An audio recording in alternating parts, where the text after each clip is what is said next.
안녕하세요. 아빠 매너티입니다. 리비안에 이어 카누 차트를 분석해 보도록 하겠습니다. 역시나 실적과 최근 현황을 먼저 파악해 볼게요. 분기 매출입니다.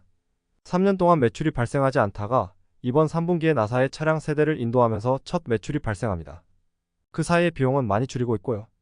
매출이익률이 아직 적자이기 때문에 생산량을 늘리고 원가 절감을 통해 빨리 수익성을 개선할 필요가 있습니다. 비용을 보면 연구개발비, 일반 행정비, 감가상각비 모두 2022년 2분기 이후로 지속적으로 줄이고 있어요. 연구개발 초기에 드는 설계, 프로토타입 생산 비용과 주식 보상 비용 등을 줄인 결과입니다. 첫 매출이 발생해서 좋긴 한데 재무 상태가 점점 악화됩니다. 2023년 2분기까지 부채 비율이 124%였는데 3분기에는 223%로 크게 증가합니다. 자본도 많이 줄고 부채는 크게 늘었으며 현금은 거의 비중이 없다고 봐도 될 정도입니다.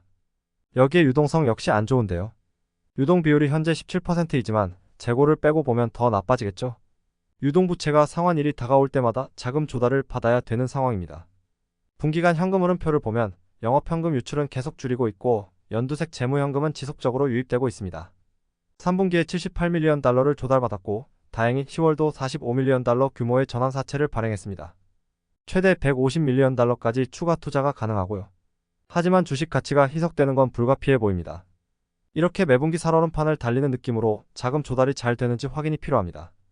11월 중순에 프라임타임이라는 모빌리티 회사가 카누 차량 550대를 구매하는 계약을 체결했고 유능한 인재를 확보하기 위해 최고인사 책임자도 고용한 상태입니다. 소식들 자체는 다 좋지만 결국 자금 조달이 발목을 잡는 상황입니다. 한 분기라도 자금 조달을 못하면 크게 문제가 될 상황인데요. 차트를 통해 주가는 어떤 모습인지 볼까요?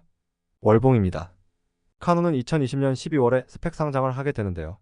12월 22일부터 GOEV라는 티커로 거래가 되는데 상장하자마자 주가는 하락세가 됩니다. 차트상 최고 24.9달러는 합병하기 전 주가로 보여요. 2021년 1월 중순에 애플이 애플카를 만들기 위해 카누 인수나 투자를 검토한다는 소식에 주가가 급등하지만 그 이후에 결실은 없었죠. 3월에는 구독 사업을 취소하고 기술 유출을 막기 위해 엔지니어링 서비스도 축소하는 등 전략을 변경하며 차별점이 없어지자 주가는 크게 떨어집니다. 2021년 11월에 반등하는 듯 했으나 12월에 미국 증권거래위원회가 스펙 상장한 기업들이 조사를 받으며 주가는 그 이후로 크게 하락하게 됩니다. 경기 침체까지 겪으며 주가는 0.2달러까지 떨어지게 되는데요. 2023년 3분기에 매출이 발생해도 주가에는 엄청난 영향을 주지 못하는 상황입니다. 대신 2022년 하반기부터 거래량이 살아나면서 관심은 받고 있고 계속 높은 거래량을 유지하고 있는 상황입니다. 지금 0.2에서 1.7달러 사이의 매물대가 70%가 있는데요. 우선 1.7달러를 넘는 게 급선무겠습니다. 이동평균선은 역배열이긴 하나 5개월선과 10개월선이 만났다는 게 그나마 위안이라면 위안일 것 같네요. 그럼 주봉으로 최근 상황을 자세히 보겠습니다. 주봉입니다. 거래량 위주로 보면 2월 초에 거래량이 증가하면서 주가가 급락했는데요. 이때 대규모 유증을 한 것이 원인입니다. 그 이후로 계속 하락하다가 7월 둘째 주에 급등을 하고 다시 셋째 주에 바로 내려가는데요. 이때 기사를 보니 테슬라와 루시드가 전기차가 잘 팔리면서 전기차 수요가 증가한다고 관련 전기차 기업이 주가가 올랐었습니다. 하지만 잘 팔린 건 테슬라와 리비안이지 카누는 아직 매출도 없기에 잠깐 오를 때 차익 실현의 욕구가 더 큰 게 아닌가 싶습니다. 그 이후로는 큰 반등 없이 흘러내려 0.23에서 0.34에 횡보하고 있는 상황입니다. 주봉에서도 이동평균선이 역배열로 쉽지 않은 모습이죠. 그럼 일봉은 어떤지 볼까요? 주가는 11월 중순까지 계속 내리다가 반등하는데요. 이때가 실적 발표가 났을 때입니다. 사상 첫 매출 발생이라는 의미 있는 날이라 주가가 급등하지만 초록색 선인 61선을 넘지 못합니다.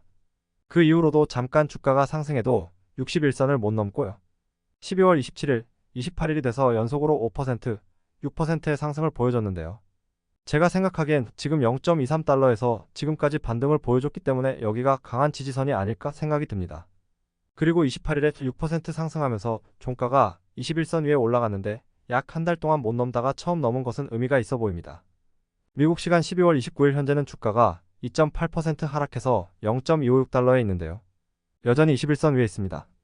그리고 61선도 빠르게 내려오고 있는데 그동안 61선에 막혔던 것이 시간이 좀 더 지나면 5일선, 11선, 21선, 61선이 만나게 되면 지금은 악재보단 호재가 많은 편이니 주가 상승에 유리하지 않을까 생각을 해봤고요.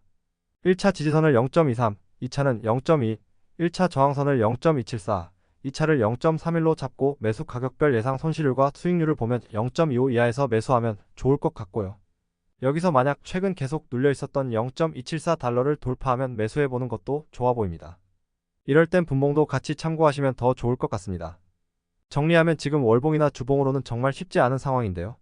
일봉상으로 보면 이제 변화가 일어나려고 하는 듯한 느낌입니다. 제가 보기엔 61선이 더 내려와서 0.274달러 안으로 들어오거나 주가가 0.274달러를 돌파하면 매수를 생각해보는 게 어떤가 싶습니다. 지금 자금 조달 외에는 큰 악재가 예상되지는 않는데요. 과연 다음 주에 상승세를 이어갈지 궁금하네요. 오늘 정리한 내용은 여기까지고요. 주가가 크게 움직일 때 다시 정리하겠습니다. 시청해주셔서 감사합니다.